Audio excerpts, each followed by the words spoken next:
Salut, Ecaterina. Mă auzi? Mă vezi?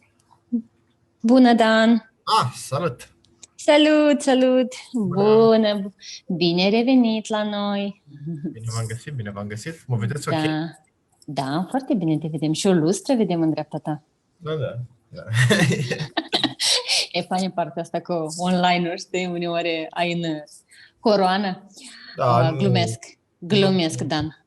N-am pus niciun background, nimic. Ăsta e apartamentul meu. Sper că se vede bine ca lumină, că... Foarte bine se vede și abia așteptăm să ne spui. Bun. Numai puțin. Să dau mai tare un pic. M-au auzit mai bine acum? Da, te auzim și atunci foarte bine. Bun. Cum vorbesc cu oamenii? Adică o să fie aici pe chat-ul de Zoom? Da, este chat-ul de Zoom, deci noi foarte bine că în limba română, deci sunt majoritatea participanților sunt din Moldova. Avem câțiva, presupun, și din regiune, dar este traducere, este asigurată traducerea. Deci vorbesc în română eu. Da. Okay. De asta, exact asta și ziceam. Vorbește în română, traducerea o să fie în... că e engleză, că e rusă, deja nu mai știu. Okay. Și da, și aici este chat. Până și eu video, dacă mă vezi, sunt aici la un meeting. Ok, scuze-mă. Măcar să știi că nu vorbești cu înregistrat. Mesajul de salut. Și este chat, iată chiar acum la 12:30 am terminat webinarul precedent și adică participanții adresează întrebări, dacă sunt întrebări. Dacă dorești și tu ceva să share cu ei, împărtăși cu ei, deci pui în acest chat. Deja participanții își salvează, după care o să fie acest video înregistrat și plasat pe pagina evenimentului. Super. Deci da. Pe chat-ul ăsta de Zoom de aici. Văd da. că oamenii încep să vină. Da. 26. Bună ziua! Judecătoria Orhei, bună ziua! Da. Ok.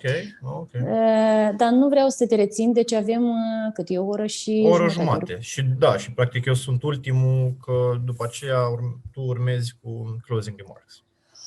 Eu urmez cu closing remarks, dar o să vă salut, adică și pe voi și webinarul care este în paralel, de un mesaj de încheiere, că aici, știi, dacă ar fi fost fizic, e cu totul altceva. Eu vă urez un webinar reușit și interesant, știu că o să-i captivezi cu exemple și știu ce faceți voi acolo și țin să mulțumesc lui Costin, lui Bogdan, ție și întregii echipe că ați acceptat, că sunteți alături de noi și prezentarea, ceea ce a prezentat în cadrul conferinței urmează cum să vedem în detalii. Participanților îi încurajez să adreseze întrebări și da, vă mulțumesc, sunteți alături de noi chiar dacă e vineri după amiază. Însă mulțumim pentru oportunitate să învățăm, Dan, zic succese și cu asta participanților. Participanților cât mai multe întrebări și fiți cât mai activi. Așa că, Dan, îi place să fie așa un pic challenged. Da, mersi. Bun, păi hai să începem, zic. Hai, începem, da. Îmi vedeți ecranul? Sau se vede ecranul? Se vede ecranul foarte mic, da. Ecranul foarte mic. Ok, nicio problemă, rezolvăm chestia asta. Ok. Cred că se vede, scuze, eu vorbeam de la telefon, se vede foarte bine. Gata. Poate se vadă mai bine un pic. Bun, perfect. Ok, hai că începem. Mulțumesc mult, Natalia, pentru această introducere. Am chat-ul pe dreapta și ar trebui să dau start la slide imediat. Bun. Bună ziua tuturor! Mulțumesc că ați venit la acest training de o oră jumate. Sper că se vede prezentarea mea. Dacă sunt probleme sau ceva, vă rog să scrieți pe chat. Urmăresc și chat-ul. Am și pe Telegram. Ecaterina e aici, dacă o să mă anunțe dacă se întâmplă vreo problemă. Un pic despre mine. Mă numesc Dan Demeter, sunt Senior Security Researcher în cadrul echipei GREAT din Kaspersky. Echipa GREAT se numește Global Research and Analysis Team și eu lucrez de 6 ani în cadrul acestei echipei. Scopul nostru principal, cum am prezentat și ieri, este să detectăm atacuri targetate. Ce scuze, pisica mea are chef de joacă.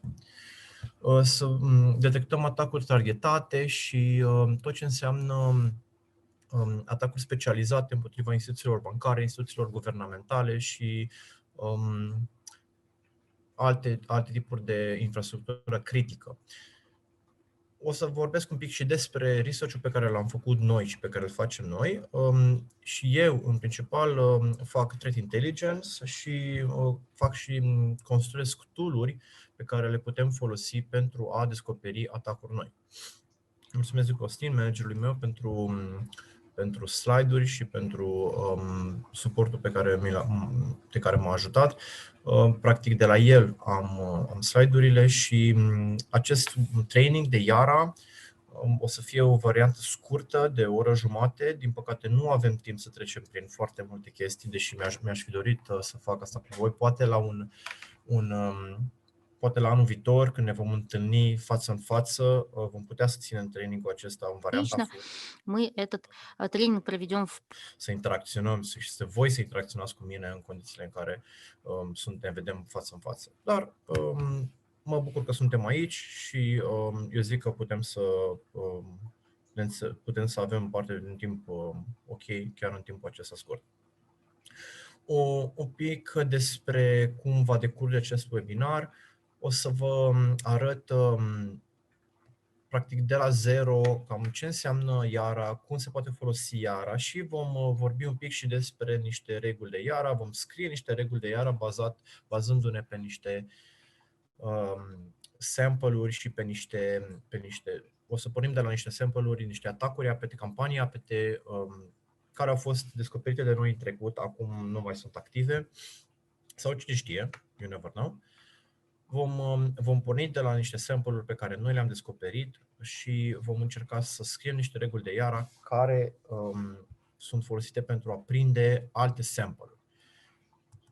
Ca idee, ar trebui să aveți o mașină de Linux, eu recomand Linux, sau de Windows, să instalați Yara pe această mașină. Vă voi trimite link-ul, practic, let's say, scuze. Ok, download Yara și de pe GitHub putem să luăm linkul acesta. Îl voi pune în chat, everybody in the meeting right now. Ok. Deci acesta este linkul de unde puteți să descărcați Yara pentru varianta de Windows pe 64 de bits teoretic sau codul sursă pentru varianta de Linux, dacă doriți să instalați. Pe Linux se instalează un pic mai greu, trebuie de compilat codul sursă și dezarhivat codul sursă și după aceea compilat. Pe Windows e un pic mai ușor. O altă opțiune ar fi să folosiți Yara din Ubuntu, deci practic Yara Ubuntu. Există și în Yara în Ubuntu apt install Yara, după cum vedeți aici, apt install Yara, doar că este versiunea un pic mai veche, deci nu este bleeding edge. Dacă, de exemplu, pe GitHub este 4.0.2, un Ubuntu probabil că o să fie un 4.0 ceva sau chiar 3.9 ceva. Bun, să ne întoarcem. Și în ultimul rând, niște tool-uri pentru a ne ajuta să facem un pic de reverse, nu neapărat să zicem reversing, dar să zicem niște tool-uri care ne ajută să facem o analiză de malware. GNU Tools sunt cele care ne-ar putea ajuta și vă recomand să le instalați dacă puteți. Din păcate nu am voie să dau share la sample-uri de malware din motive legale, așa că o să vă arăt niște hash-uri, dacă puteți să le descărcați de oriunde, de pe VirusTotal sau de pe alte site-uri unde se face. Există posibilitatea să se face cooperare, sharing de sample-uri. E ok, dacă nu, atunci o să vă rog să urmăriți pașii pe care îi fac eu pe calculator și acasă, acest training este înregistrat, acasă încercați să reconstituiți pașii aceștia și să vă jucați un pic cu ea. Bun. Un pic despre echipa noastră și despre ce facem noi în mod normal.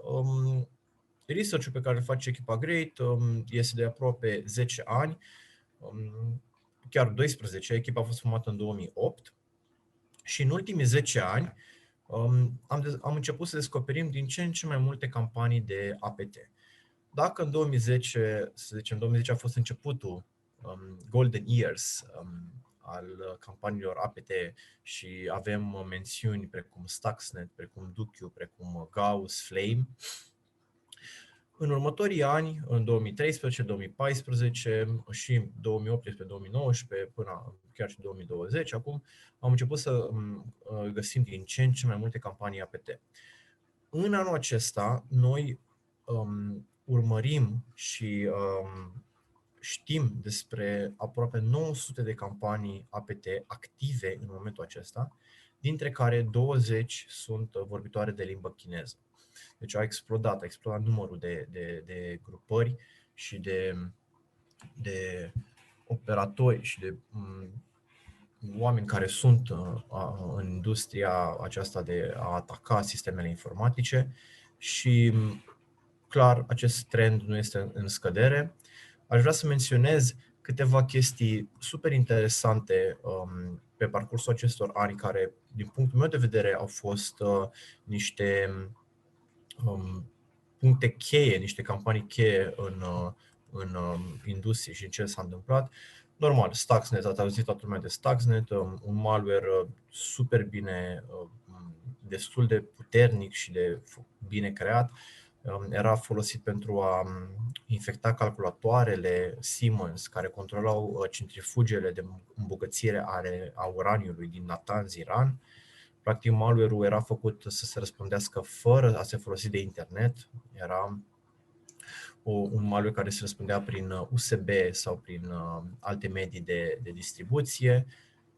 Era făcut pentru a sabota. Deci era făcut pentru a sabota aceste centrifuge. Clar, s-a scris foarte multe despre acest malware. Unii chiar unele persoane l-au numit un cyber weapon și a fost începutul. Deci cum a fost descoperit, a fost ceva foarte important.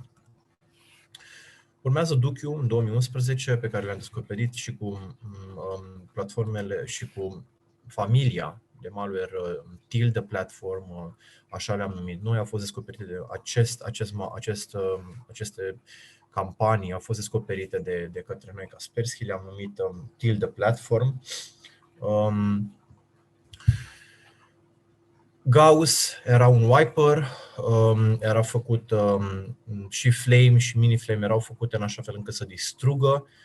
Duke 2.0 a fost malware-ul ce a infectat rețeaua firmei Kaspersky. Ei au reușit să pătrundă în rețea, am scris despre chestia aceasta și erau conectați, toate aceste tipuri de malware erau conectate. Practic, este o campanie APT destul de puternică și de avansată. Am reușit să descoperim până la urmă și am reușit și am și raportat despre ce efecte au avut la noi în rețea. Red October este o altă campanie APT care a fost în anii 2012, activă destul de mult. Mi se pare interesantă și foarte am vrut să o menționez în cadrul acestui training, deoarece avea ca țintă în principal ambasadele și entitățile guvernamentale din Europa de Est. De obicei, această campanie se răspândea prin atașamente de tip spear phishing. Ele erau mesaje de genul mașină diplomatică de vânzare sau un nou document diplomatic de la ambasadă.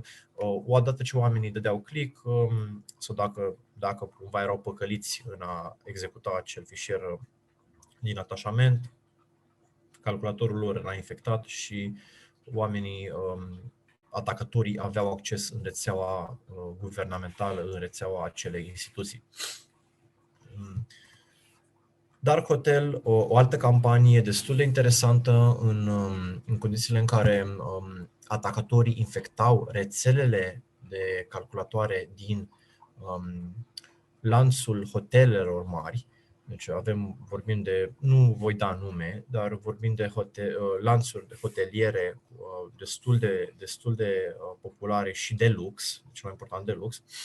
Odată ce atacatorii reușeau să intre în rețeaua hotelului, în momentul acela ei așteptau ca victimele lor, deci hotelul nu era ținta principală, așteptau ca victimele, care de obicei erau oameni importanți din firme, CEO, CTO-uri, shareholderi, whatever, și ei erau țintele principale. Oamenii aceștia veneau la conferințe sau veneau în business trips, se cazau la hotel, atacatorii știau că acea persoană se va caza. În momentul în care victima se conecta la rețeaua Wi-Fi a hotelului, atacatorii încercau să-i trimită un exploit, un implant. Practic, ei având acces la rețeaua hotelului, ei aveau acces și la traficul pe care victimele lor îl făceau. Și încercau să infecteze calculatorul astfel. Am avut și un coleg care, spre nenorocul lui, să zicem, a stat 2 săptămâni la un hotel de lux.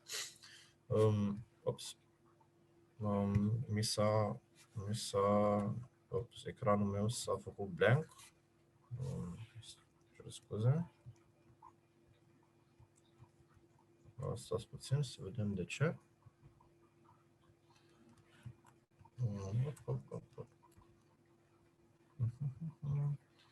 Îmi cer scuze, ecranul meu văd că nu mai văd prezentarea. Avem niște probleme tehnice.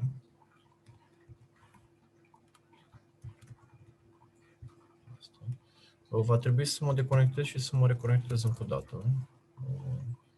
Din păcate.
Am revenit, îmi cer scuze, mi s-a negrit ecranul și nu mai puteam să controlez Zoom-ul, nu mai vedeam nicio prezentare a mea. Sper că am dat unmute, sper că mă auziți acum, să-mi ziceți dacă mă auziți și dacă pot să continui. E ok? Ok, bun. Am și chat-ul aici, în caz de ceva. Bun, să continuăm de la acest slide. Și să mut un pic bara aceasta. Bun. Bun, ok. Am revenit, îmi cer scuze.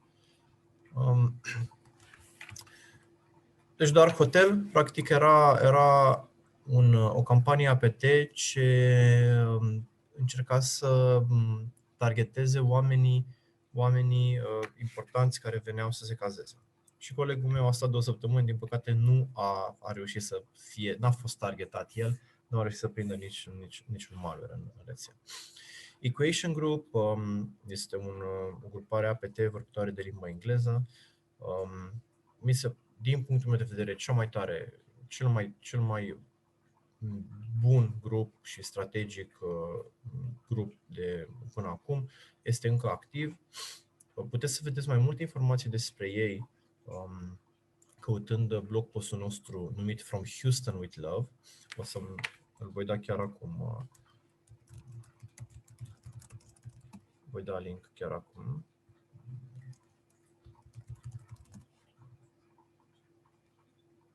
Acesta este linkul la publicația noastră. Equation Group este foarte interesant datorită capabilităților pe care le au. Și ei au reușit, au avut și au foarte multe capabilități, dar una aș dori să o menționez în special și este și motivul pentru care poza pe care o vedeți aici are un hard disk, sunt mai multe hard discuri, și anume ei erau capabili, sau poate încă sunt capabili, să infecteze firmware-ul hard discurilor, deci erau sistemelor de stocare. Pe atunci, în principal, erau targetate discurile magnetice, dar sigur, probabil că au exploitori sau au acces să infecteze și firmware-ul discurilor SSD. Practic, ei, infectând firmware-ul discului, în momentul acela ei reușeau să obțină persistență. Chiar dacă administratorul observa că Windows-ul era infectat, de exemplu, și dădea reinstall, acea infecție era persistentă, deoarece din firmware-ul discului ei reușeau să reinfecteze sistemul de operare din nou. Era la fel ca și implanturile de BIOS, de UEFI, ele sunt un nivel mai jos față de sistemul de operare, which is pretty cool, e destul de interesant. Satellite-ul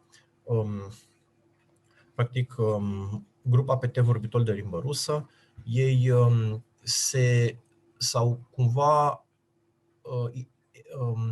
diferențiat față de alte campanii de tipul alte campanii APT în mod normal, deoarece ei își exfiltrau datele de la victimele infectate printr-o conexiune de satelit. Deci, practic, aveau un IP de la serverului de comandă și control, care era într-un net range de IP-uri de la satelit, asignate providerilor de internet prin satelit.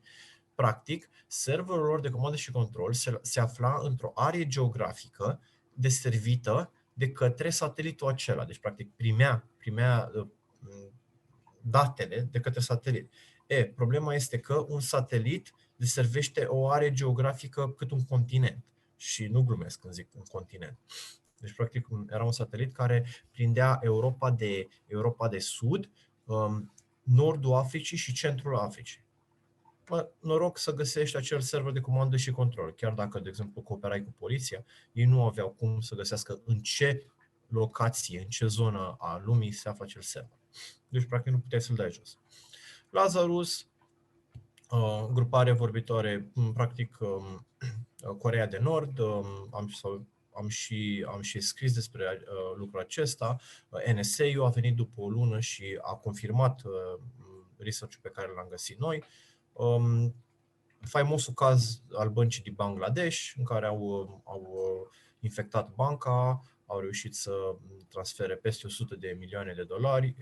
Scopul lor era să transfere $1 miliard, dar că au fost prinși pentru că au făcut o greșeală de scriere când au trimis acel mesaj SWIFT. Și datorită acelei greșeli, banca din Germania, Deutsche Bank, a reușit să detecteze că era o eroare. Când a venit la banca din Bangladesh și a întrebat: hei, de ce ați făcut aceste 4 transferuri către... ați făcut aceste 4 transferuri, dar vedeți că ați greșit o literă. Cei angajații băncii din Bangladesh au fost ceva de genul: păi noi n-am făcut aceste transferuri și în total însumau $1 miliard. Noi nu am făcut aceste. De unde le-ați primit? Și după aceea, the rest is history, cum se zice. Recomand să vă uitați la un podcast de Darknet Diaries despre Bangladesh și Bank Heist. Este destul de interesant. Stați să vă pun și link-ul aici. Darknet.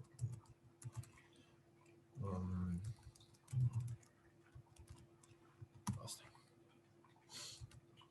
Vă recomand acest webinar. Din punctul meu de vedere este destul de interesant. Bun, am trecut în revistă cam principalele tipuri de atacuri APT, cibernetice din ultimii 10 ani. Normal că nu sunt singurele, mai avem, mai avem Shadowhammer, care a fost Supply Chain Attack, care a fost destul de interesant, Olympic Destroyer, care a fost la Olimpiada din 2018 din Pyongyang. Au fost mai multe tipuri de atacuri, dar ce vreau să vă arăt și acest lucru este o chestie pe care am prezentat-o de cel puțin 3 ani de acum. Trăim în era în care avem un information war, practic un război cibernetic. Unii zic război informatic, unii zic război cibernetic, noi zicem information war. De ce îi zicem information war? Pentru că are 3 mari componente. Are spionajul cibernetic, sabotajul cibernetic și a 3-a componentă foarte importantă, manipularea opiniei publice. Despre manipularea opiniei publice astăzi, din păcate, nu vom vorbi, dar sigur sunteți la curent cu tot fenomenul de fake news, de conturi false, de propaganda, de manipulation, care sunt tactici reale ce se întâmplă și vă recomand, dacă doriți, să vă uitați la o altă prezentare de-a mea pe care am avut-o acum 2 ani, fix despre mass opinion manipulation. Dar celelalte 2 componente din experiența noastră, experiența Great, se folosesc de malware. Bun. Și atunci, dacă știi cumva să te protejezi sau ai metode de protecție împotriva acestor malware, poți cumva să te protejezi cel puțin de 2 componente din 3 ale acestui information war.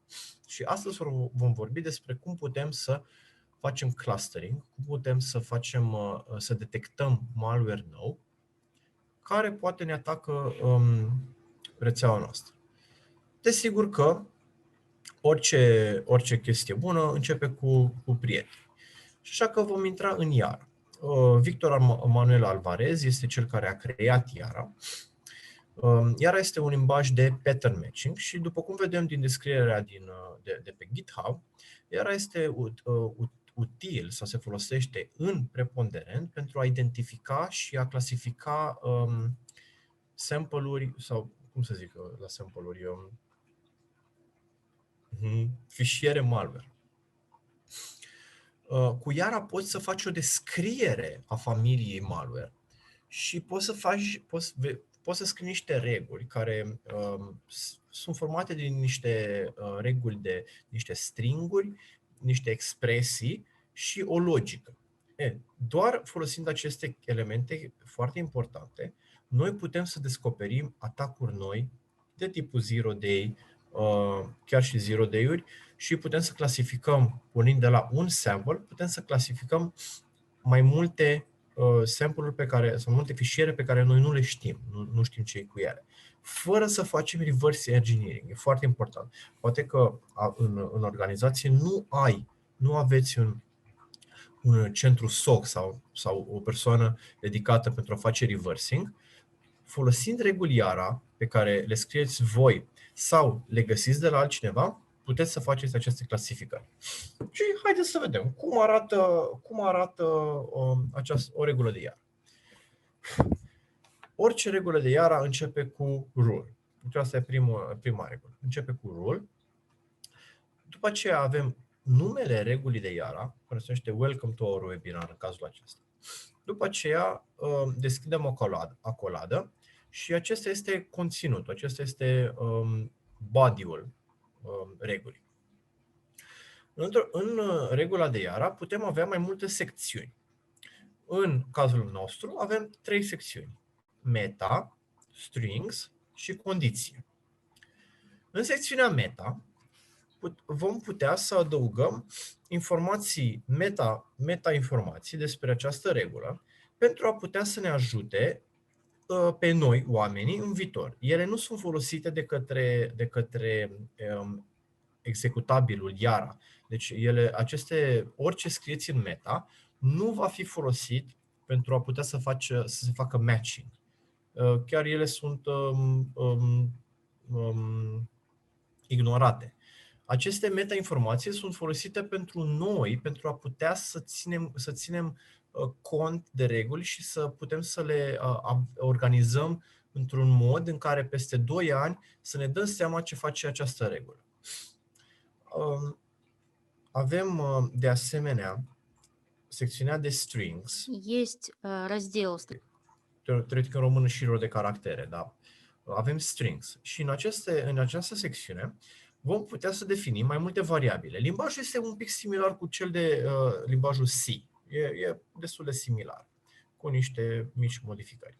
Și avem, îmi cer scuze, stați puțin să închid, dau un mute acestui tab, mulțumesc.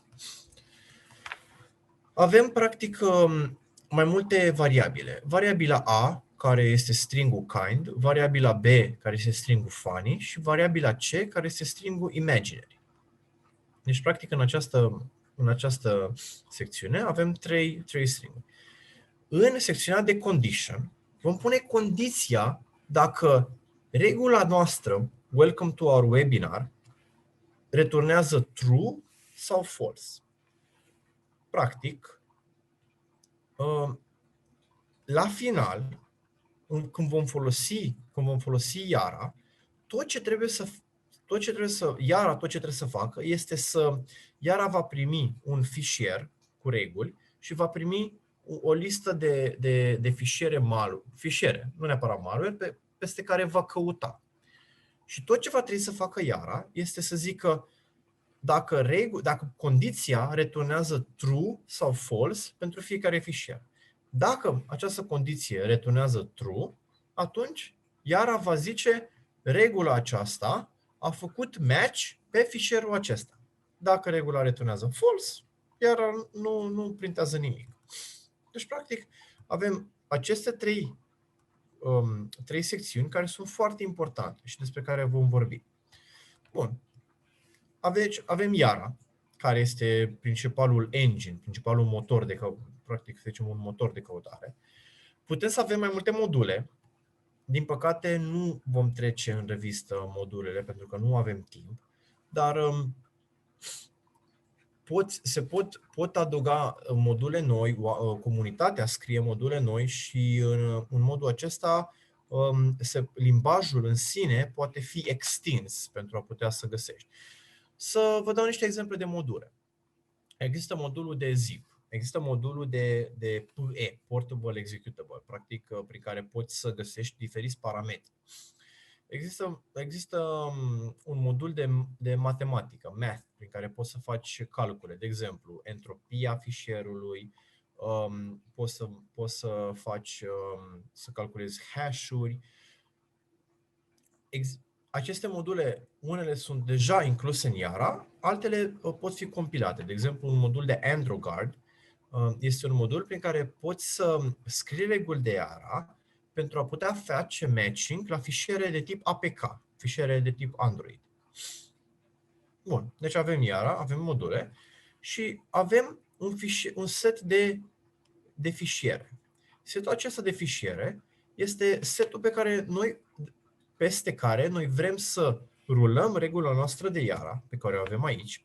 Deci avem o regulă de Yara, o rulăm peste acest set de fișiere, că este colecția noastră de malware, că este colecția de fișiere pe care le-am colectat din cadrul rețelei noastre, fișiere de care nu știm ce cu ele și poate vreți să faceți o analiză, vreți să le analizați, vreți să faceți ceva cu ele, sau orice alt tip de fișiere, colecția personală, orice altceva.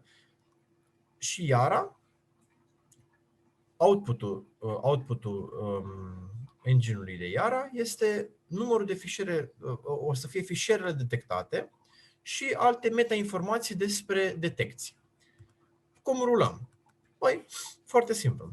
Avem Yara și de asta v-am zis la început, dacă doriți să instalați sau dacă ați vrea să vă instalați Yara, să-l descărcați și să-l instalați, pentru că ne vom juca un pic cu Yara să vă arăt și cum funcționează. Deci avem executabilul Yara, putem să punem minus sau putem să nu punem minus, o să vorbim mai încolo despre ce face acest lucru. Avem numele fișierului de reguli Yara, rulefile.yar, și destinația fișierului pe care vrem să-l scanăm sau destinația directorului pe care vrem să scanăm, dar atunci trebuie să punem și minus R. pentru a putea să scanăm recursiv.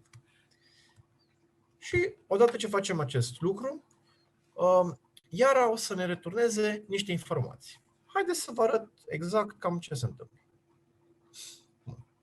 Ar trebui să vedeți terminalul meu. Vă rog să-mi ziceți dacă nu se vede sau dacă este neclar. Aici am mai multe fișiere despre care o să vă arăt, o să vorbim un pic mai încolo. Practic am o regulă de Yara despre care vom vorbi mai încolo. Avem această regulă de Yara Welcome Webinar pe care ați văzut-o imediat. Să dăm și un pic zoom. Așa. Așa. Bun, perfect. Cred că se vede bine. Bun. Deci este fix regula de Yara despre care am vorbit anterior. Și avem o listă de un folder samples, în care în acest folder samples avem practic un alt folder numit Brew Traveler, Diplomatic Duck, și avem două fișiere, Kind Funny și Kind Funny Imaginary. Haideți să ne uităm să vedem cum arată aceste fișiere.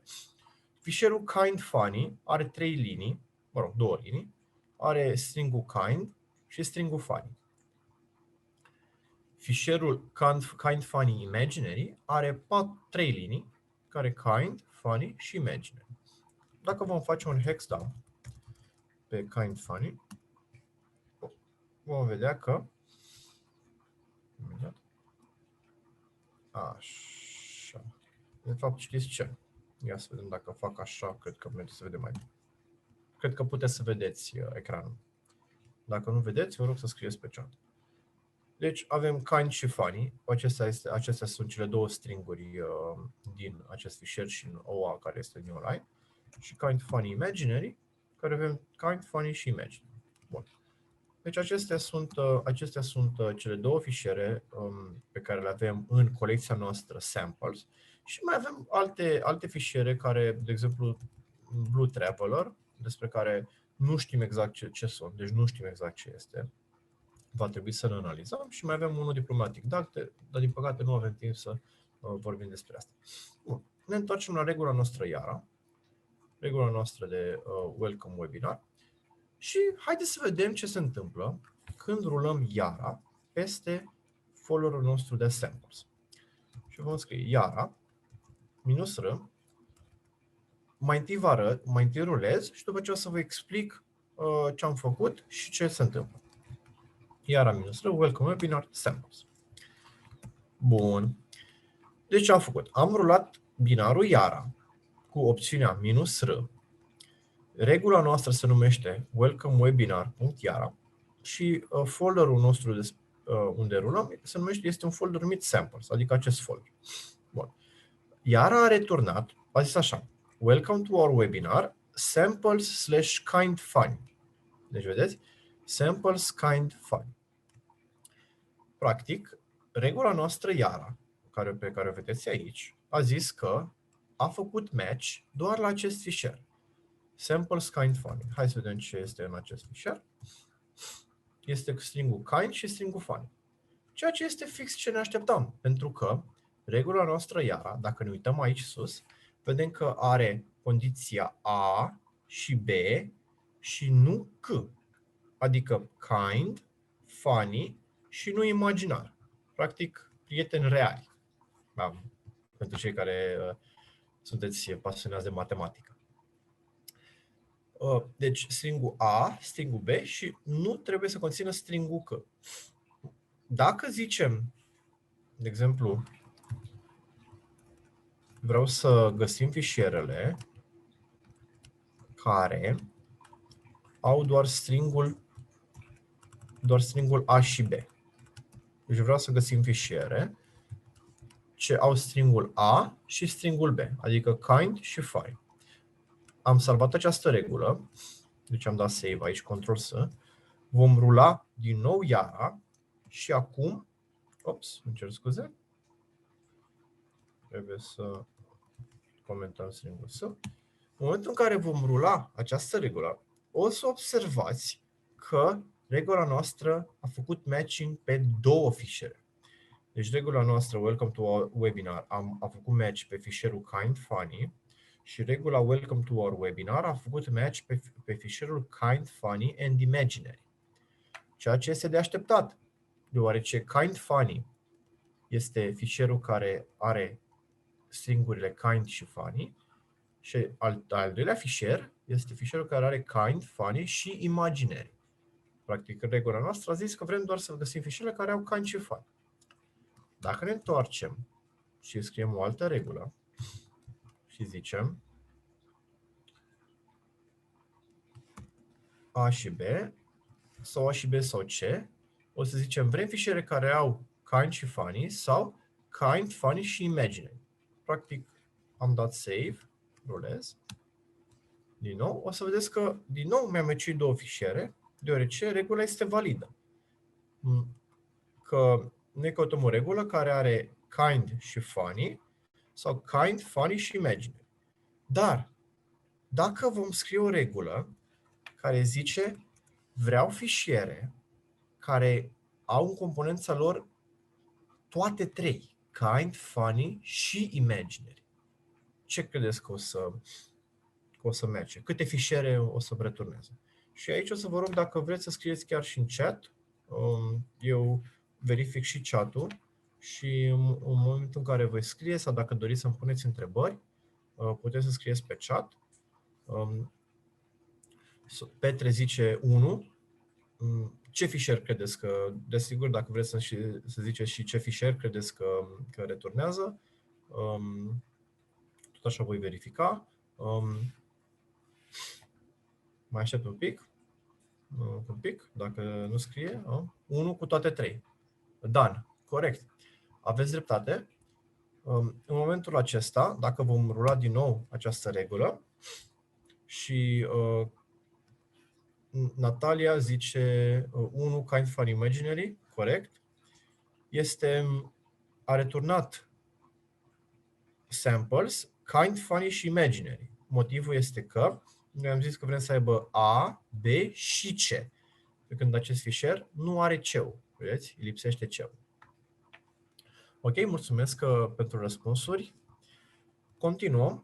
Acum că ați văzut un exemplu și ați văzut așa cam cu ce se mănâncă și ce se folosește, haideți să vedem cum facem. Și la ce putem să folosim? Păi, putem să folosim iara pentru a identifica și clasifica malware. Pentru a pornim de la un sample și vrem să identificăm sample-uri noi. Putem să găsim exploit-uri sau zero day-uri. Putem să facem incident response. În momentul în care avem o infecție, putem să facem să fie mai rapid, folosind regulile iara. Puteți să vă protejați, să vă creșteți defense-ul pe care îl aveți în cadrul rețelei, folosind regulile iara. Puteți să faceți clasificări de fișiere, puteți să filtrați trafic de rețea. Există un modul pentru iara, pentru a putea să filtrați trafic de rețea. Puteți să vă creați propriul antivirus folosind semnători. Și cine folosește iara? Cam toată lumea. Deci în industrie, iara, în industria de cyber security, threat intelligence, unde lucrez eu și echipa mea, toată lumea folosește iara. Deci este chiar necesar acum să știi, să folosiți iara, pentru că se pot face lucruri incredibile. Chiar și dezvoltatorii de malware folosesc iara pentru a putea să verifice, să vadă dacă malware-ul lor a fost detectat sau nu. Ceea ce este destul de interesant. Dar să poți să scrii reguli de iara și să fie eficiente și să meargă, ia ceva timp. Și, din păcate, am observat că foarte multe entități, chiar și guvernamentale, nu voi da nume, publică reguli de iara prost scrise.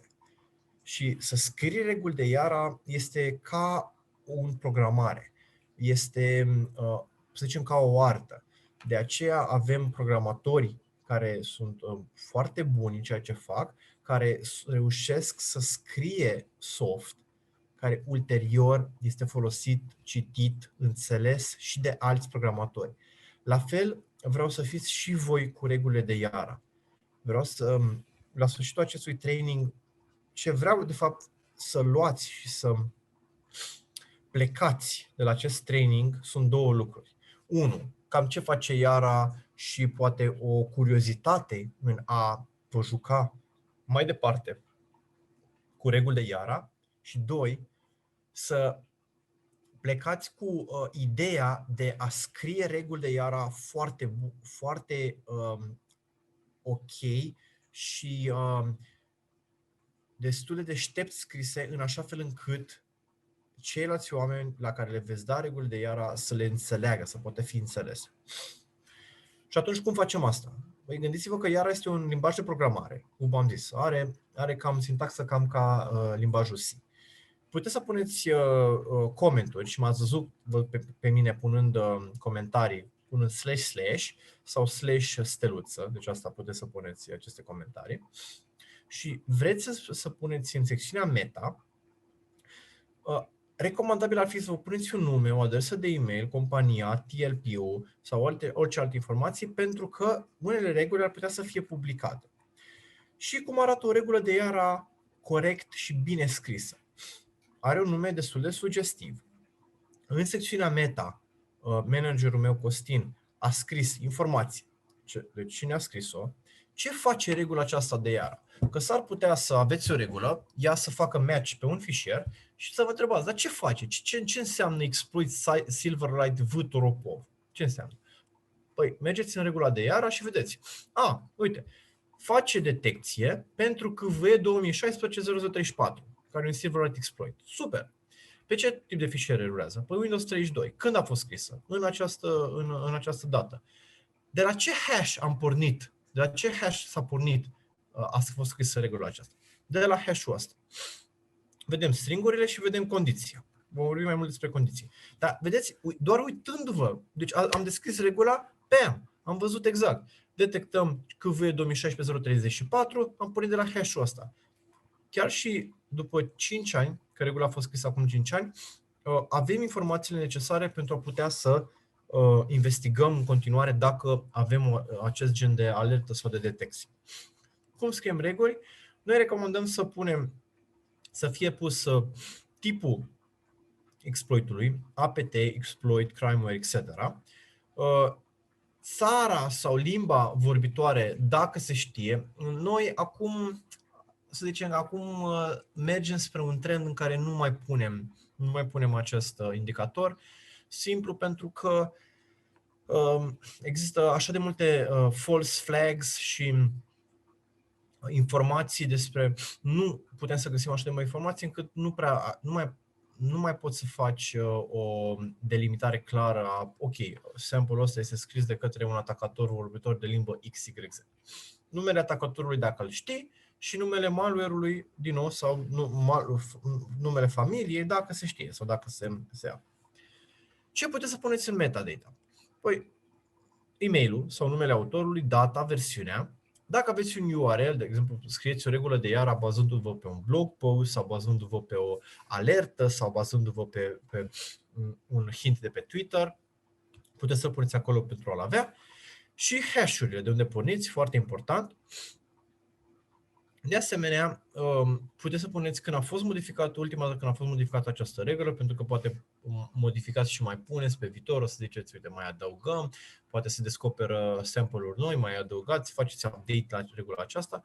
Copyright, dacă puteți sau vreți TLP white, TLP green, TLP white, TLP amber, TLP red. Și versiunea de Yara, dacă asta nu prea folosim. Dacă vreți mai multe informații despre cum puteți să scrieți reguli de Yara și ce o să faceți, vă recomand Cyber Center Canada. Ei au o regulă, un cheat sheet, niște specificații foarte faine și ei sunt ce fac acolo ei este destul de interesant și puteți să verificați, puteți să aflați mai multe informații despre cum puteți să scrieți reguli de Yara destul de ok. Bun. A word about hashes.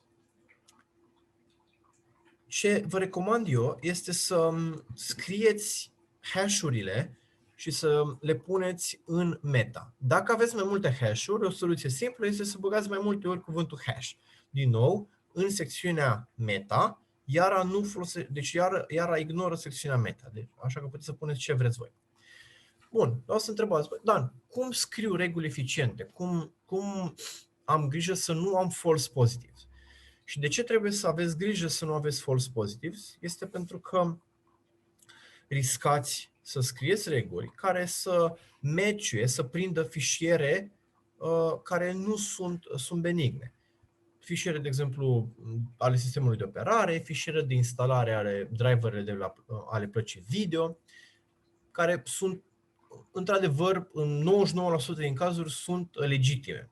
Și atunci este foarte important să urmăriți următorii pași.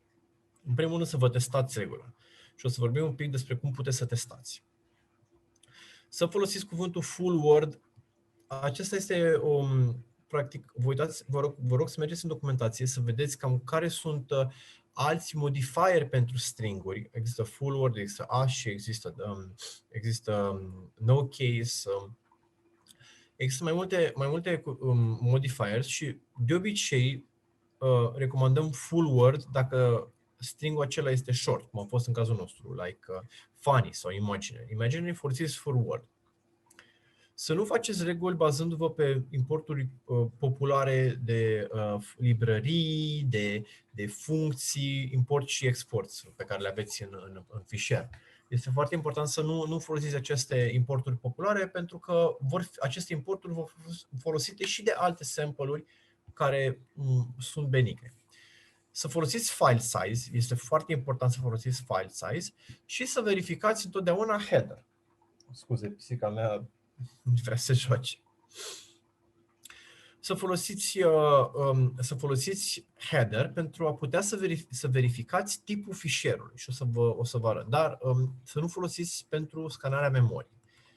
Și la ce mă refer când am zis chestiile acestea? Dacă ne uităm la o regulă scrisă de către cineva, nu voi da nume, o să putem să observăm că nu este chiar o regulă destul de bine scrisă. Și chiar o să vă rog dacă puteți să scrieți cam de ce credeți că nu este o regulă bună. Și o să aștept un pic să-mi scrieți în chat. Am văzut că este un pic de delay până când le scrieți, dar între timp pot să vă zic un pic așa că la prima vedere sunt 19 stringuri, se folosesc modifierele hash, wide și full word, deci toate trei. Vedem că regula scrie aptkn blue traveler imports și cam atât. Asta e la prima vedere. Deci, credeți că este o regulă bine scrisă sau că ar trebui un pic improved, ar trebui, să zicem, îmbunătățită? Păi, domnul C. Creangă zice clar meta lipsește. Perfect. Ștefan zice că e bine. Ok. Avem niște importuri, niște DLL-uri, user32.dll, kernel32.dll. Astea sunt cam, să zicem, cam populare așa, din păcate. Păi, o să vă zic, în afară de faptul că lipsește meta, informația de meta, deci nu știm exact ce e cu regula asta, cine a scris-o, ce încearcă să prindă, mă rog că scrie Blue Traveler, deci asta e ok, nu este o regulă foarte bună. Și să vă dau și exemplu. Noi am rulat-o peste colecția noastră de fișiere clean și, într-adevăr, nu a matchuit nimic. Deci nu a găsit niciun fișier care este clean. Fișierele noastre clean sunt fișiere care 100% sunt legitime. Deci noi ne verificăm regulile de Yara, rulându-le peste o colecție de fișiere clean, pentru a putea fi sigur că regulile pe care le scriem noi nu generează false positives. În momentul în care am rulat această regulă peste colecția noastră de fișiere clean mai mare de 4 tera, a început să facă match la fișiere clean și practic generează false positive. Bun, deci regula aceasta nu este o regulă bună. Să zicem, un caz frecvent de greșeală este ca cei care scriu reguli de Yara să se folosească de stringuri, de șiruri de caractere generate la runtime, adică generate de către compilator. Și acest lucru, practic, face ca regula voastră să fie prea specifică și să nu găsească nimic. Și acest lucru este, din nou, destul de rău, pentru că vă dă un fals simț de securitate. Zici, ok, hai că vreau să scanez rețeaua cu regula aceasta și vedeți că vă dă zero matches. Și zici, păi gata, sunt bine, totul e ok, nu detectează nimic. Dar, de fapt, în realitate, regula este prea strictă și nu în sine ea nu poate detecta alte fișiere din aceeași familie de malware. Din nou, încă un exemplu de o regulă cam prost scrisă. Din fericire are un pic de meta, deci are un meta și avem hash-ul de unde a pornit această regulă de la acel fișier. Avem un nume Nordic Ransom, SCR, screen grab, screen grabber sau nu știm exact ce. Vedem că are o condiție 19 of them. Practic, această condiție ne zice că returnează true, adică returnează match pe fișier dacă sunt 19 din aceste stringuri matchuite, oricare 19. Observăm că ele încep de la 0 până la 18, deci sunt 19. Deci, practic, zice condiția, vreau ca toate aceste stringuri să fie match. Și, de asemenea, observăm că nu are condiție de file header. Vom discuta un pic mai târziu ce înseamnă file size sau header și o să vă zic de ce trebuie să puneți asta. Și aceste stringuri sunt bazate pe cod generat random de către compilator. Cod normal, e cod mașină care se traduce în stringurile acestea. Well, nu e o regulă foarte bună. Ok, cineva iar a desenat pe ecran și mi-a intrat peste prezentarea mea și din păcate nu pot să închid Zoom-ul, așa că stați să văd. Cred că este whiteboard-ul de la Zoom sau ceva de genul și problema este că nu mă lasă să închid pentru că sunt full screen. Va trebui gata, și-a revenit. Yes, și-a revenit. Ok, hai să vedem. Și-a revenit, gata. Da, e un whiteboard, nu știu, e o chestie care se desenează pe ecran și dacă cineva desenează, eu nu mai văd prezentarea. Ok, ar trebui să revenim. Ar trebui să-mi vedeți ecranul. Sper. Asta să vedem. Ups. Așa. Unde eram? Deci eram aici eram. Vă rog să-mi ziceți dacă se vede și dacă totul e ok și eu voi continua. Așa, gata, am revenit.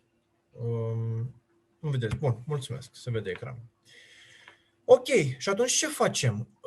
Deci noi avem aceste stringuri care nu sunt bune, clar nu sunt bune. Ce facem cum putem să găsim? Că totuși vrem să facem match la aceste fișiere, să găsim fișiere noi din familia de malware.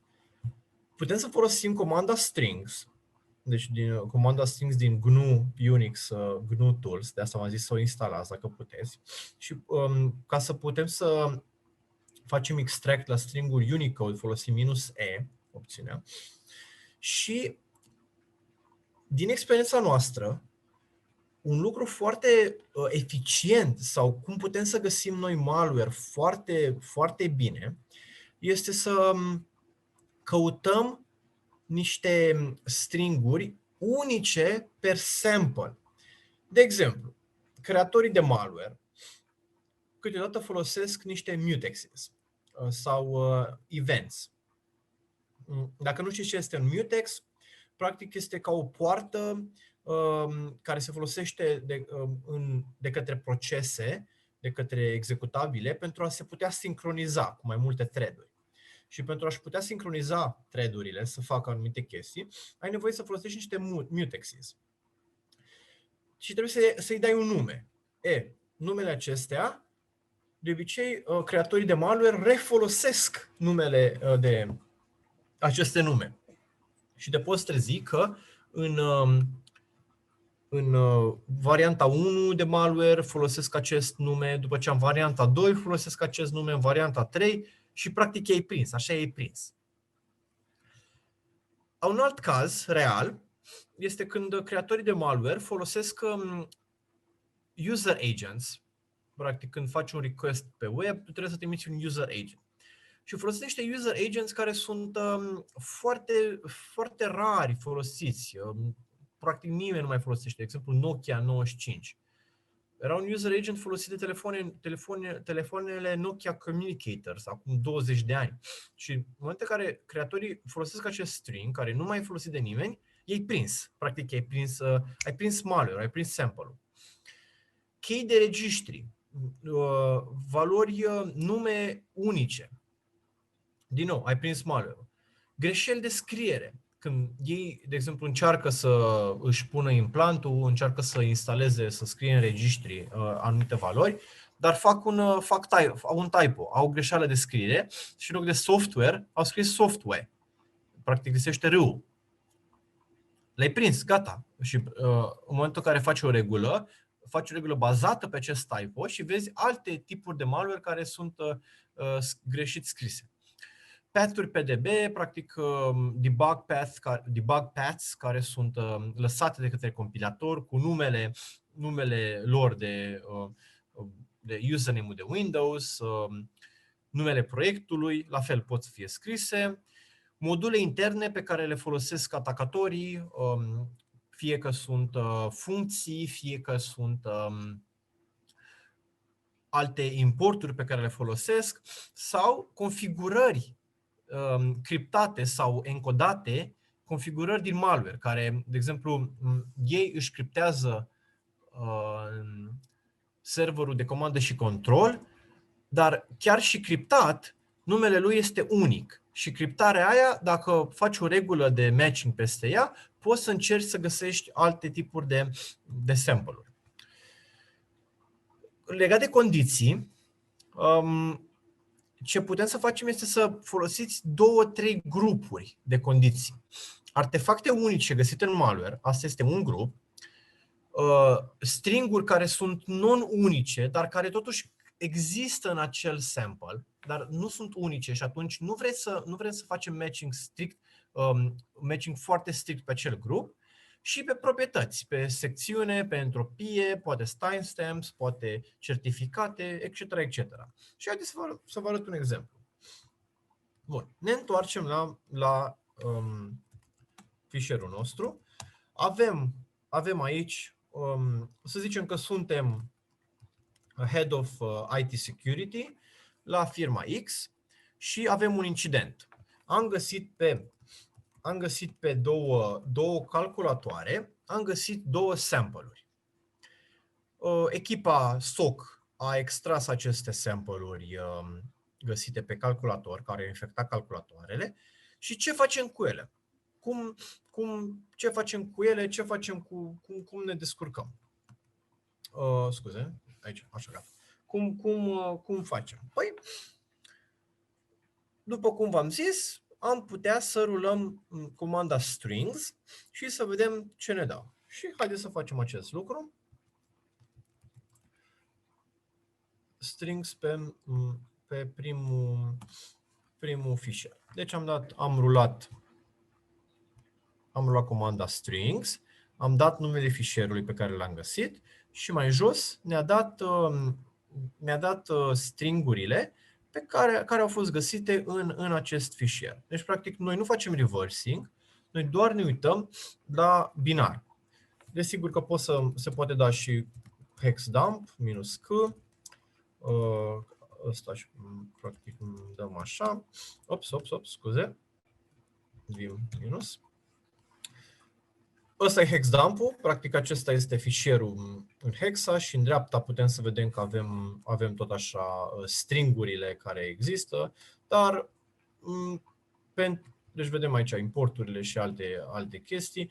Pentru simplitate, noi o să rulăm direct comanda strings, fără să ne mai uităm la hexdump, dar în momentul în care ajungeți să faceți analiză de malware și să vreți să scrieți reguli mai bune de iară, va trebui să faceți și un pic să folosiți hexdump, PE Explorer, sunt mai multe tool-uri pe care vi le recomand să le folosiți. Dar revenim, folosim comanda strings și haideți să ne uităm să vedem ce este prin acest sample. Vedem niște librării la care se face import. Vedem, dar acestea sunt cam standard pentru orice tip de executabil Windows 32. Like WinExec, kernel 32, vsprint, service control handler, like strcmp, astea sunt cam like malloc, nu sunt așa de interesante. Și ne uităm mai jos și opa, proxy type, proxy. Astea practic sunt stringuri pe care le-au scris creatorii malware-ului care sunt în malware. Mai vedem %s, %04d, /%s, ăsta pare a fi suspect, ăsta e alfabetul, HTTP, %s, uitându-mă aici că e scris și proxy, practic ăsta pare a fi un pattern de un proxy, o.htm, %d, ăsta pare a fi un IP, ok. Command exfiltration, kmd.exe /k hostname, kmd.exe, upload failed, upload ok. Avem un James care e like what the fuck. Mă scuzați. c/99.exe. Ăsta se pare a fi practic numele binarului când infectează mașina. Bun, și cam atât. Destul de interesant. Clar, la prima vedere, uitându-mă, fără să fac nimic, fără să fac nicio analiză, nici reversing, pare a fi malware, adică are proprietăți de exfiltrare, are niște mesaje, își exfiltrează hostname-ul sau cel puțin hostname-ul, are și un proxy setat aici, deci pare a fi suspect. Bun. Haideți să ne uităm la celălalt, că v-am zis, avem două. Din nou, voi rula comanda strings peste fișierul al doilea, care se numește f77. Începem de la început. Deci aici începem de la început. Normal că observăm că this program cannot be run in DOS mode. Asta este o, să zicem, semi-semnătură pentru fișierele MZ, adică fișierele .exe, executabilele de Windows. Ce avem? Free library, sleep, get local time, get startup, register service, internet close, handler. Avem cam același set de importuri. Ăsta vedem ISS get server main, deja ăsta e diferit. Dar iar avem proxy type, proxy, deci e același. Același pattern, HTTP, kmd.exe /hostname, tot ăsta d, upload ok, c9.exe, deci atacatorii practic pe o mașină au pus 99.exe și pe alta au pus 9.exe. Poate încercau să varieze un pic, că se așteptau că dacă voi găsiți doar un sample și atunci vă uitați să vedeți dacă există fișierele de tipul C99.exe și atunci le ștergeți. Și ei s-au gândit că poate pun un alt nume de fișier, că dacă voi căutați doar 99.exe, să nu vedeți 9.exe, cel care a infectat imaginea, mașina. și alta, ok, deci cam astea sunt. Ok, avem aceste informații și întrebarea este cum scriem o regulă de iară să vedem ce se întâmplă. Din păcate, nu mai avem timp foarte mult, că mai avem doar 20 de minute, deci va trebui să vă arăt regula de iară scrisă deja și o vom parcurge și vom vedea să vedem cam cum este, cam ce este. Dacă doriți, pentru ușurință, o să vă dau paste în chat aici, la ea, ca să o aveți și voi, dacă vreți să... Așa, Ecaterina îmi zice că putem să lungim un pic programul. Ok, no problem. Dacă organizatorii mă lasă, am putea să mergem în pas așa, domnul, să facem. Și dacă, desigur, dacă vi se pare și vouă, dacă și participanții doresc și vi se pare interesant, putem să mergem, adică să termin prezentarea mea. Că între timp vreau să vă arăt un pic, să vă zic cam cum puteți să scrieți și ce ați putea să faceți și ce putem să facem. Deci avem aceste două sample-uri de la care am pornit, pe care le avem aici astea două, deci ăsta și ăsta. Bun, începem, scriem autorul, cine a scris, chiar putem să ștergem lab, că nu mai ne-am scos labul din nume. Deci, autor Kaspersky, ce face? Păi ce face această regulă? Încercă să detecteze Blue Traveler APT Samples. Deci astea să zicem că am găsit două sample-uri, poate că știm, poate că nu știm că e Blue Traveler. Versiunea numărul 1 și de unde am pornit, de la hash-ul ăsta și de la hash-ul acesta. Ok. Și atunci ce stringuri avem? Facem trei categorii. Prima categorie de stringuri sunt unele care, să zicem că sunt așa un pic suspecte, dar nu neapărat. Și zicem, avem proxy și proxy type. Trebuie să fie de tipul ASCII și pot să fie și de tipul full word. De tipul full word înseamnă că au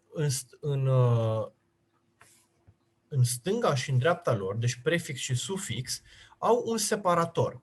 Adică full word, ca să înțelegeți, dacă zic, vă fac așa, dacă zic $A egal Dan,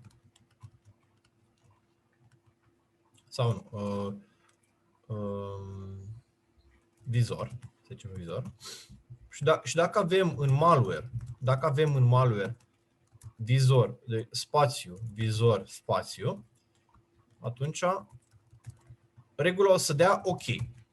Dar dacă avem televizor, 1, 2, 3, 4, atunci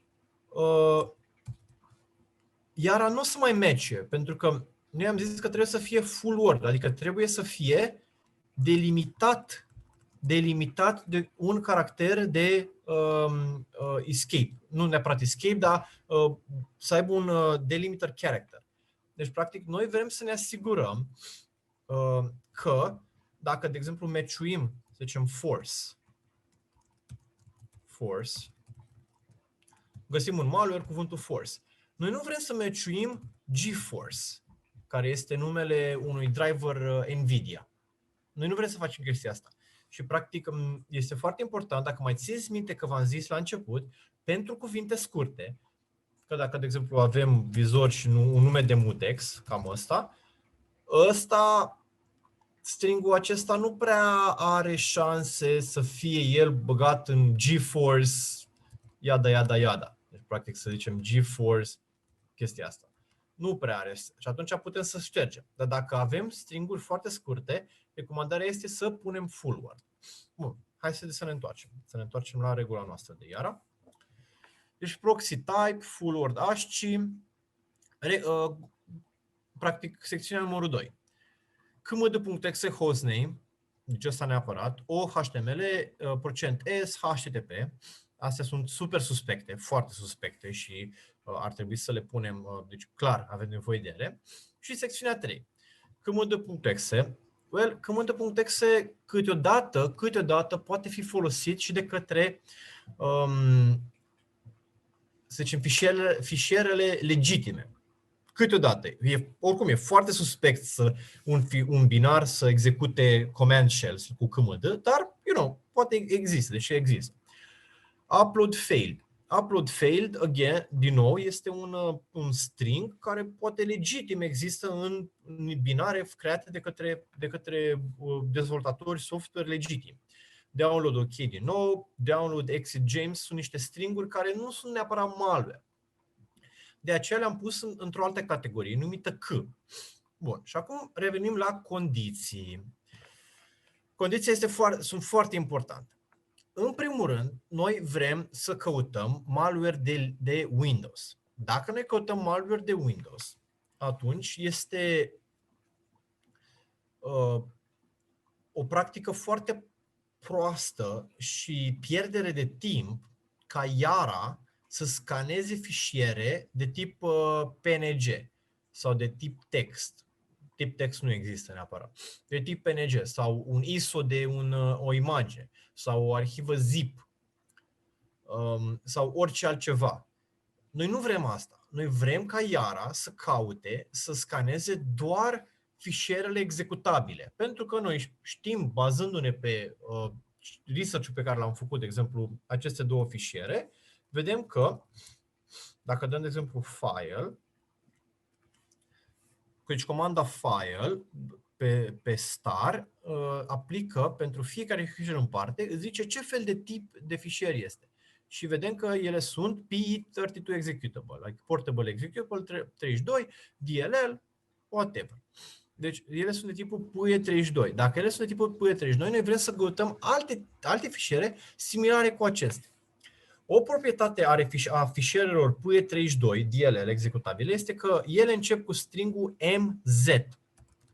Haideți să vedem la ce mă refer când zic acest lucru. Lăsăm asta jos. Hexdump minus C. Luăm pe acesta și facem luăm pe acesta și facem head minus. Deci am făcut aici, am făcut hexdump, care practic ne arată codul binar, minus C, să ne arate în ASCII, numele fișierului și am pus să ne arate doar primele 10 linii, că nu vrem să ne arate tot fișierul, că e destul de mare.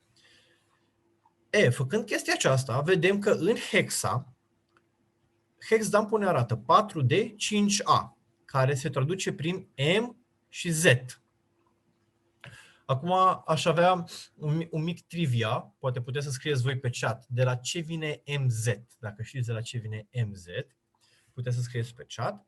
Între timp, eu voi continua. 4D5A vine de la...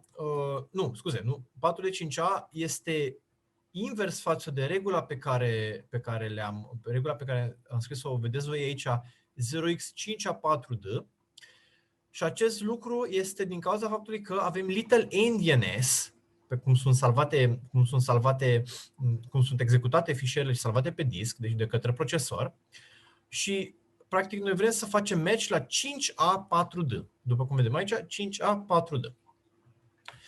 Vrem să facem match la acest string, la acest cod hexa 5A4D, pe care vedem noi aici, la locația 0. Deci uint16 de 0.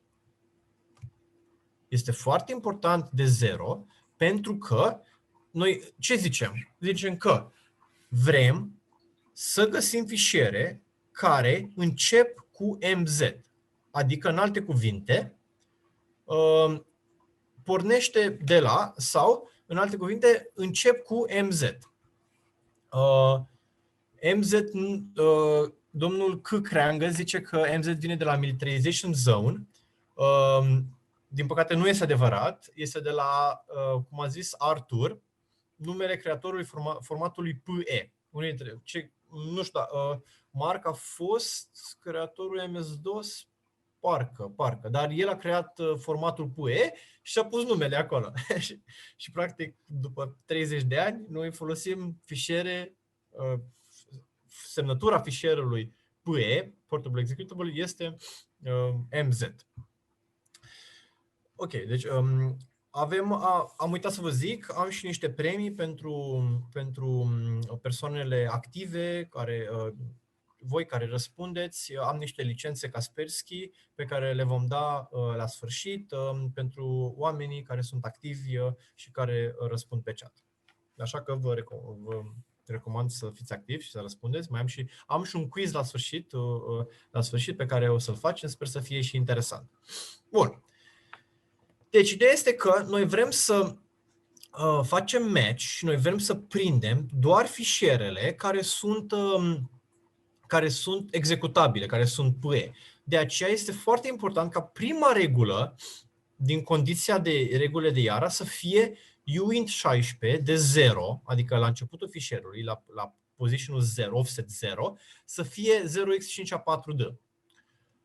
Desigur că dacă o să avem Linux, avem ELF, dacă avem macOS, avem alt format pe care vrem să căutăm, dar pentru formatul fișierelor de tip Windows vrem să căutăm asta. A doua chestie, vrem să facem file size. Vrem să ne zicem că file size-ul nu este mai mare de 400 de kilobytes. Pentru că acest lucru este mai mult bazându-vă pe intuiția voastră. Mai mult este în funcție de cum găsiți, ce găsiți, de la ce sample-ul porniți, cât de mari pot să fie sample-urile. Creatorii de malware nu prea evită să se folosească de sample-uri foarte mari, de exemplu 100 de mega sau 200 de mega. Deși am văzut și acest tip de și malware care era 100 de mega. Pentru că, e greu de descărcat. Imaginați-vă, calculatorul descarcă foarte greu 100 de mega. 2, este, foarte greu. În anumite condiții, poate că se vede că dintr-o dată o rețea cu 100 de calculatoare este infectată și se generează un trafic foarte mare. 2 la mână. Este vizibil, un fișier foarte mare ocupă destul de mult spațiu și e vizibil. Și atunci creatorii de malware încearcă să-și facă programul lor foarte mic. Al treilea lucru, poate că ei vor să încearcă să-l urce în memorie, să-l încarce în memorie.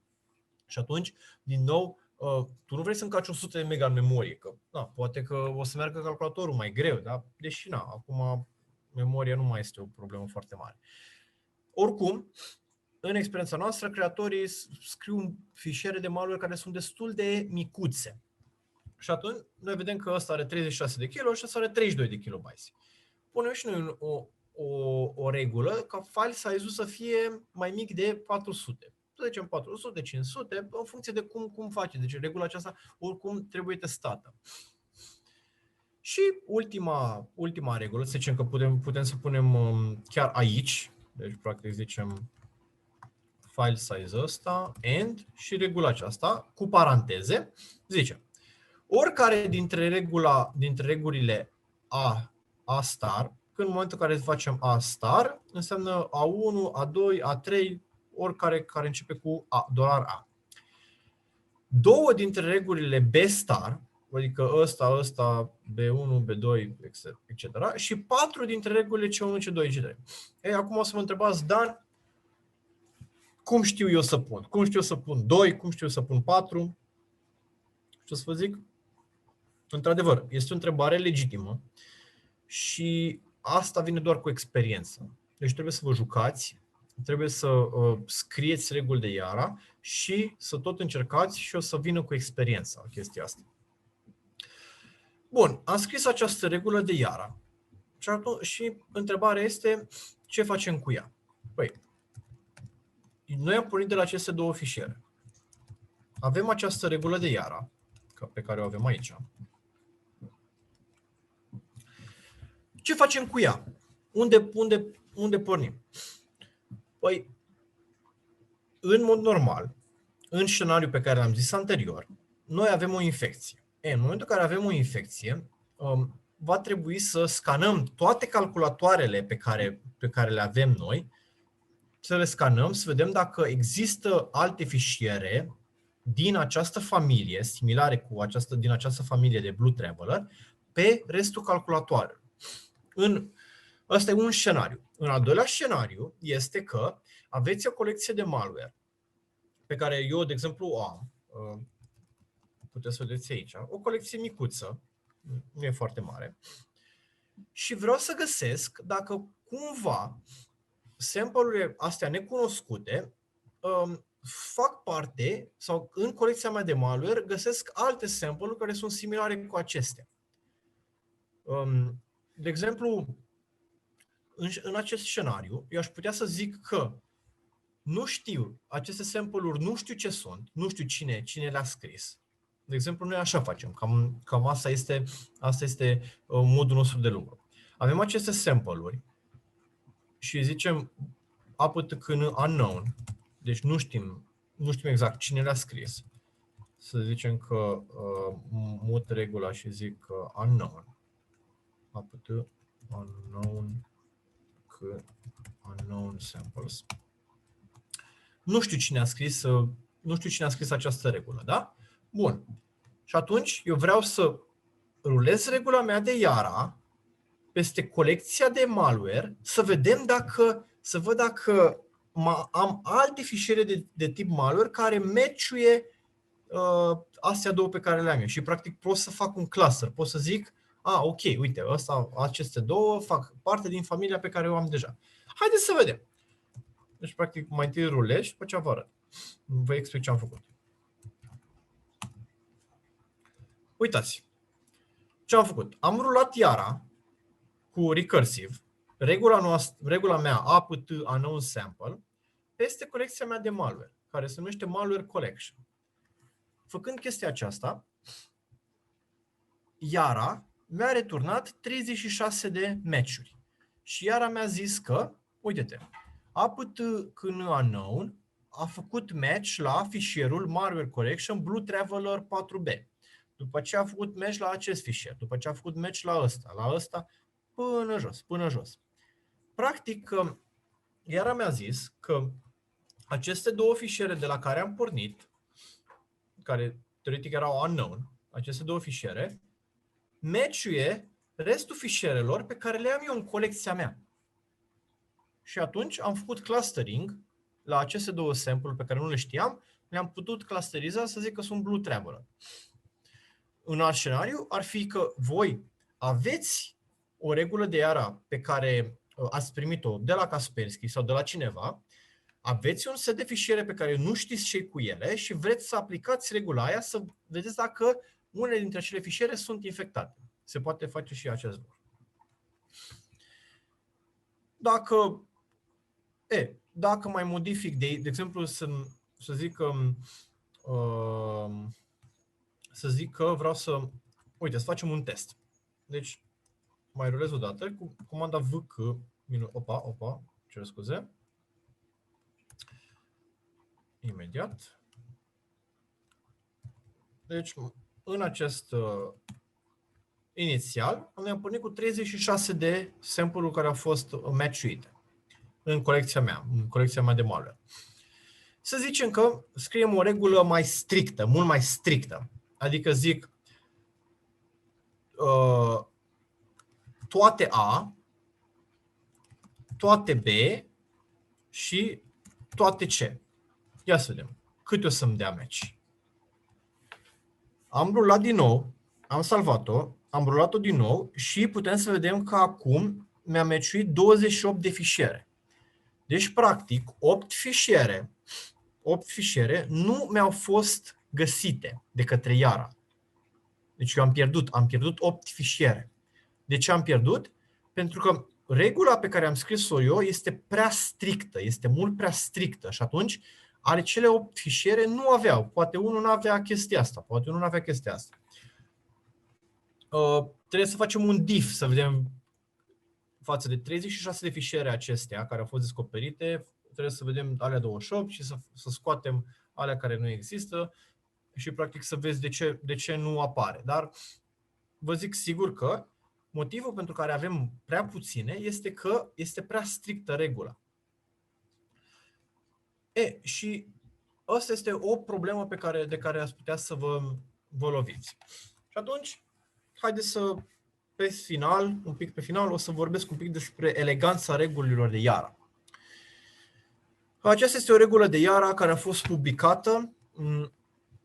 Din păcate nu este, aceasta era o întrebare pentru voi, dacă vi se pare elegantă sau nu. Din păcate nu este foarte, foarte elegantă. Motivul este că ea prinde doar 3 fișiere și atât. Este făcută să prindă doar 3 care au SHA-urile specifice, deci doar ăsta și acesta, deci nu altceva. Și teoretic, eu dacă aș fi atacator malware și aș vedea regula aceasta, tot ce aș face ar fi ca la fișierul acesta, pe care îl prinde regula, aș adăuga un bit, practic, și schimb SHA-ul, știi? Și atunci regula aceasta este total useless. Pe când regula pe care am scris-o noi nu se bazează pe SHA-ul fișierului, pe semnătura lui, ci se bazează pe conținutul lui, ceea ce e un pic mai greu de modificat de către atacatori. Aceasta este o altă regulă care a fost publicată de către Department of Defense în 2020, se referă la drop-ul malware de Linux.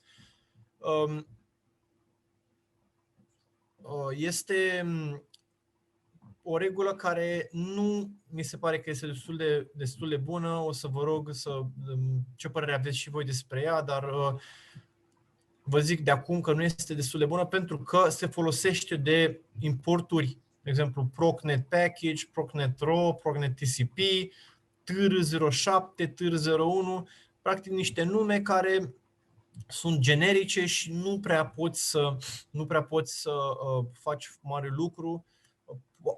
Poate că prinde malware, dar nu poți malware pe care l-au găsit ei. Desigur că nu au meta, nu zic nimic despre de la ce sample-uri au pornit, dar nu s-ar putea să prindă malware-ul pe viitor. Arthur întreabă dacă Yara poate să identifice artefactele în memoria operativă. Cu Yara, da, poți să scanezi și memoria și poți să găsești artefacte. Memoria, practic, o scanezi fix cu aceleași reguli. Sistemul de operare macOS are opțiunea să-ți dea această opțiune să scaneze reguli de Yara în memorie, dar este foarte important să nu puneți condiția MZ de 0, adică această condiție uint 16.0 este MZ, pentru că în memorie fișierele PE sunt încărcate fără nu poți să pui un offset la memorie. Deci mare grijă să nu puneți deci regulile pe care le primiți pentru fișiere trebuie un pic modificate pentru a putea să scanați memoria. Să nu le luați mot-a-mo, cum le-ați primit, vă scanați memoria. Deci trebuie un pic modificate. Dar, da. O regulă bună pe care a scris-o Florian Roth, care este să zicem, maestru în reguli de Yara, puteți să găsiți regula și puteți să găsiți regulile pe care le are el pe contul lui de GitHub la Neo230X. Are foarte multe reguli de Yara pe care puteți să vă protejați infrastructura sau rețeaua. Acesta este un exemplu de regulă bună de Yara pe care a scris-o el. Observați că are verificarea de început, are verificarea file size și el a scris all of them. Nu este rău, pentru că poate pentru acest hash el și-a dat seama că toate aceste reguli S1, S2, S3, S4 sunt necesare și e nevoie pentru a putea să găsești acest malware.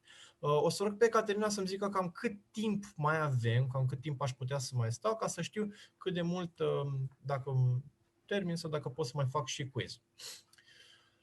Ok, și atunci, între timp, ce faci? Cum puteți să vă creșteți colecția de malware sau să vă verificați regulile de Yara? Recomandarea mea este să vă creați un set de fișiere clean. Și e foarte important să vă testați regulile de false positives. Ok, în 15 minute termin. Este foarte important să vă testați regulile, pentru că dacă nu vă testați, ele vor duce la false positives, care ulterior vor genera chestii, nu vor prinde cum trebuie. Sau mai rău, dacă le publicați și dacă, de exemplu, ești Department of Defense și publici reguli de Yara care match-uie niște false positives, zice că te faci de râs. Să zicem. Nu că s-a întâmplat asta. De fapt s-a întâmplat, da, whatever. Practic, ce faci? Ce poți să faci? Luați fișierele de instalare de la versiuni de Windows, Windows XP, se pot lua descărcat de la ei pe site, ISO-urile de instalare, Windows XP, Windows 7, Windows 10, ISO-uri de instalare de Linux, de macOS, dumpuri de sisteme de Android, fișiere de la Android. Luați toate aceste fișiere, poate și drivere descărcate de la diversi producători, instalați-le și copiați fișierele instalate într-o colecție de fișiere clean. Faceți lucrul acesta constant și în timp colecția de fișiere clean o să crească și o să aveți un mod prin care să vă verificați regulile de Yara să nu returneze false positive. Practic asta am făcut și noi. Un al doilea lucru pe care puteți să-l faceți este să instalați un soft pe care noi l-am publicat la Kaspersky, eu sunt maintainer la el, se numește Clara. Nu îi fac neapărat reclamă, dar s-ar putea să vă ajute pentru că este efectiv Yara, doar că versiunea de web. Și vă ajută să faceți distribuit, să rulați scanări în mod distribuit. Și practic vă puteți face, este similar cu RetroHunt-ul de la VirusTotal și puteți să vă creați propriul set de fișiere. Practic arată așa, aceasta este o interfață un pic mai veche, acum arată un pic diferit. Există workeri care scanează pe anumite repozitoriuri, după cum v-am arătat și la mine, malware repository, clean, etc. Vă scanați, vă creați aceste repozitoriuri. Noi nu vă dăm fișierele, deci nu vă dăm fișierele clean sau fișierele malware. Voi trebuie să vi le faceți, dar ce face Clara este că vă oferă o interfață web prin care puneți fișierul, dați click submit job și ăla rulează și vă returnează rezultatele. Practic nu mai stați să dați în terminal. De asemenea, vă arată erorile și tot ce mai are niște feature-uri destul de interesante. Deci, practic, asta vă ajută să vă faceți un mod distribuit pentru voi sau pentru echipă, pentru a putea să rulați reguli de Yara peste un set distribuit de fișiere sau de calculatoare. Mă rog, avem și un canal de Telegram, dacă vreți să vorbiți, să vă arăt. E un pic e mult mai complex față de cum vă zic eu acum, dar practic este o interfață pentru Yara. Bun. Cam asta este începutul webinarului. Și ia stai să vedem. Și acum că mai am ceva timp cu acordul Ecaterinei, o să avem un mic quiz de fun. Dacă vreți să vă testați knowledge-ul, nu uitați că avem și niște premii, niște licențe. Și haideți să vă pun prima întrebare. Bazându-mă pe ce am zis eu până acum, secțiunea meta este importantă pentru a crea o regulă de Yara bună? Și vă rog să scrieți 1 sau 2. 1 este utilă pentru a încerca să înțelege de ce ați creat, sau 2 o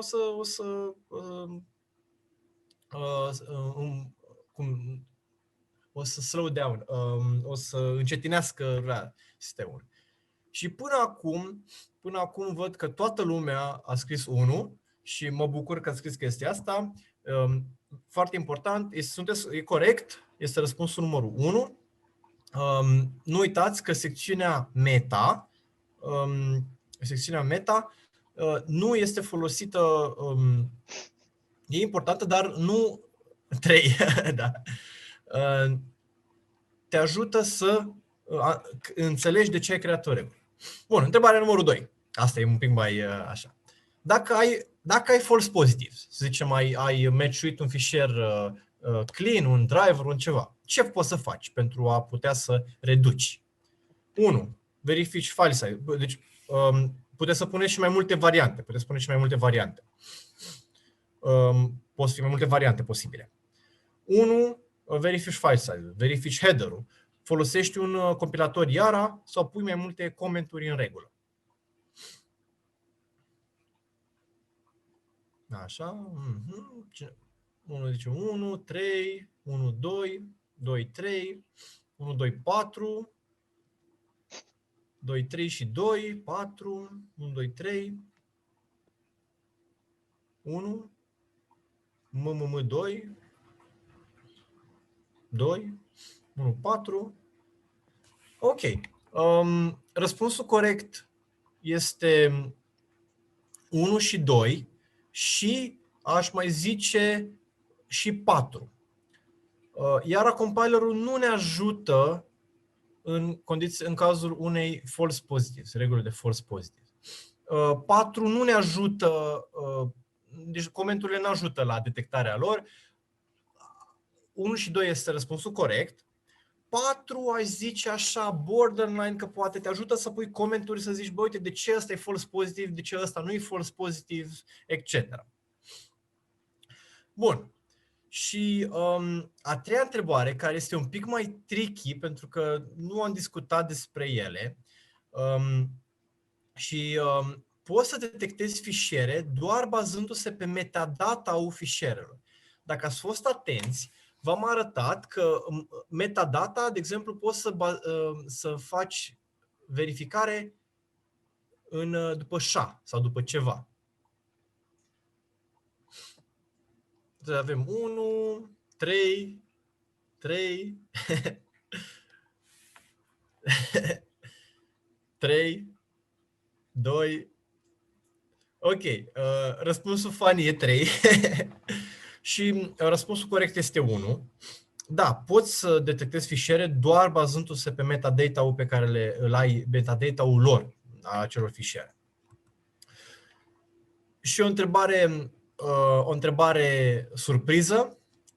Poți să prinzi fișiere malware fără să ai fișierele inițiale? De exemplu, să scrii reguli de Yara, dar să nu ai fișierele de la care ai scris. Ok, și de cineva zice 1, 2, 2, 2, 2, 2, 2, 2, Natalia 1, 2, 2, 1. Ok, răspunsul este 2 și noi chiar am făcut chestia asta.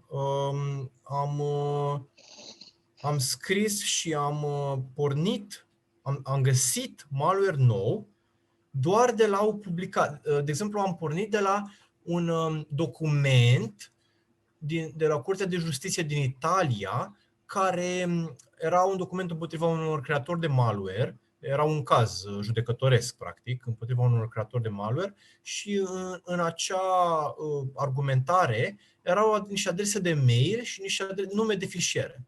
Doar bazându-ne pe acele adrese de mail și nume de fișiere, am reușit să descoperim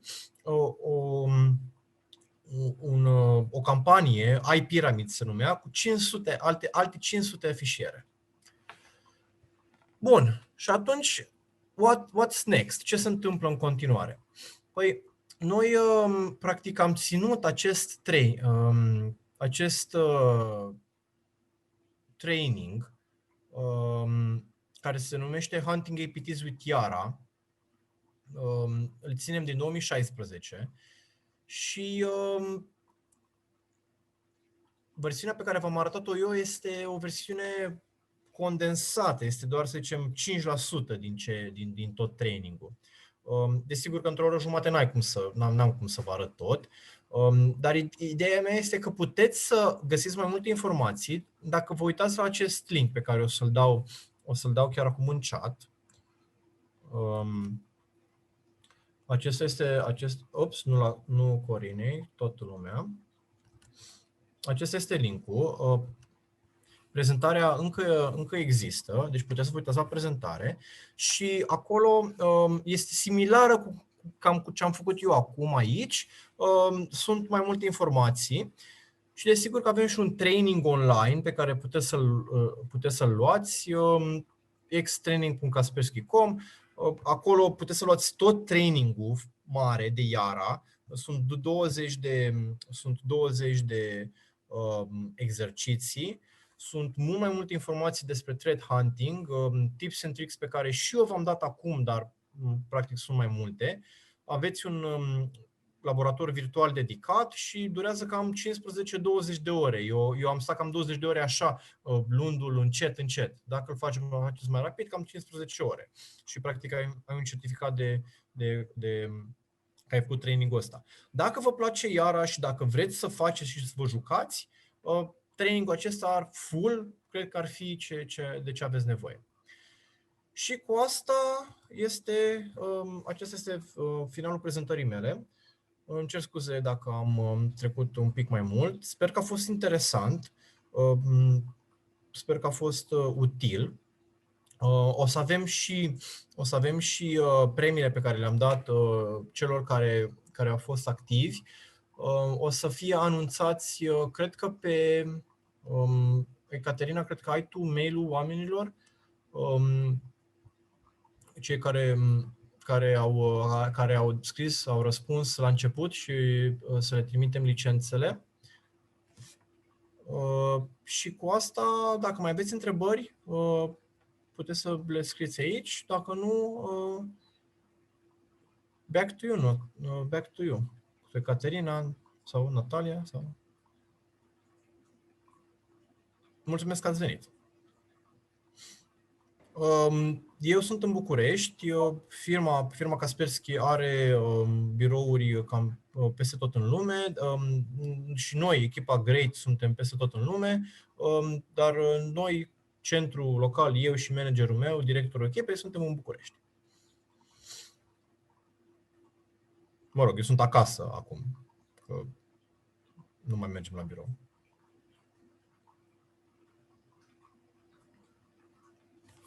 Ok, back to you. Regie, guys? Cred că acesta este finalul. Prezentarea mea a fost ultima din cadrul conferinței, nu? Mersi, Dan. Salut tuturor. Sper că ați avut un training, un webinar foarte interesant și ați obținut ceva cunoștințe noi, interes față de domeniul de Yara Rules și malware. Aici încheiem și noi conferința Moldova Cyber Week 2020 și vă mulțumim mult pentru toți pentru participare.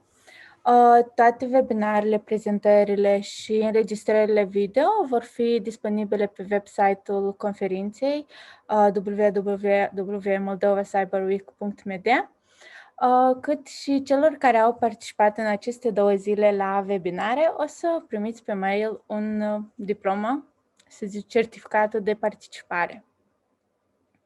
Iar ție, Dan, îți mulțumim mult că ai dat un răspuns la invitația noastră și sperăm ca anul viitor să ne vedem fizic, dacă pandemia se va termina.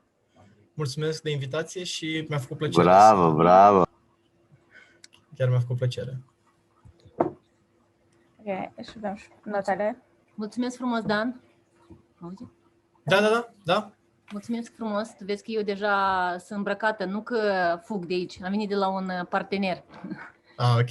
Sunt și aici și acolo și îți mulțumim foarte frumos și, cum am zis mai devreme, întregii echipe, mulțumim în frunte cu Costin și mulțumim pentru imunitate, pentru informațiile care le-am împărtășit. Sper că am crescut nivelul de imunitate și tuturor participanților.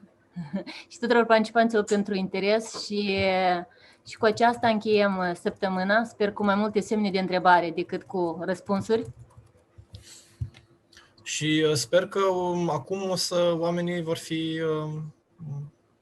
vor îndrăgi iara. Da, deci am zis eu că facem cyber sport de echipă și facem un club.